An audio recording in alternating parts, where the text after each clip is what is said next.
തൃശൂരിൽ പാൽവണ്ടിയിൽ കടത്തുകയായിരുന്ന 2.5 കോടി രൂപയുടെ ഹാഷിഷ് ഓയിലുമായി കോട്ടോൾ സ്വദേശിയായ യുവാവ് എക്സൈസിന്റെ പിടിയിലായി. പൂത്തിരി എന്ന പ്രത്യേക കോഡിലാണ് ഇയാൾ മയക്കുമരുന്ന് വിൽപ്പന നടത്തി വന്നിരുന്നത്. കോട്ടോൽ പൊന്നനേംകാട് വീട്ടിൽ ഹബീബിനെയാണ് Thrissur range excise inspector Sijo വർഗീസിന്റെ നേതൃത്വത്തിൽ കസ്റ്റഡിയിലെടുത്തത്. ഇയാളുടെ പക്കൽ നിന്ന് 2.5 കിലോ ഹാഷിഷ് ഓയിലും 200 ഗ്രാം കഞ്ചാവും കണ്ടെടുത്തു. സമൂഹ മാധ്യമങ്ങളിലൂടെ പൂത്തിരി എന്ന പ്രത്യേക കോഡ് ഉപയോഗിച്ചായിരുന്നു വിൽപ്പന.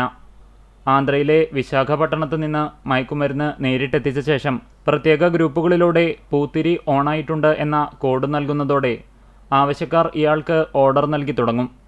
ഓൺലൈനായി പണം സ്വീകരിച്ച ശേഷം മയക്കുമരുന്ന് വെള്ളം നനയാത്ത രീതിയിൽ പൊതിഞ്ഞ് സുരക്ഷിതമായി ഏതെങ്കിലും സ്ഥലത്ത് വച്ച ശേഷം ഫോട്ടോയും ലൊക്കേഷനും അയച്ചു കൊടുക്കുന്നതായിരുന്നു ചില്ലറ വിൽപ്പനയുടെ രീതി. ഇയാളെ വിശദമായി ചോദ്യം ചെയ്തതിൽ നിന്നും കൂടുതൽ അറസ്റ്റ് വരും ദിവസങ്ങളിൽ ഉണ്ടാകുമെന്നും അധികൃതർ അറിയിച്ചു.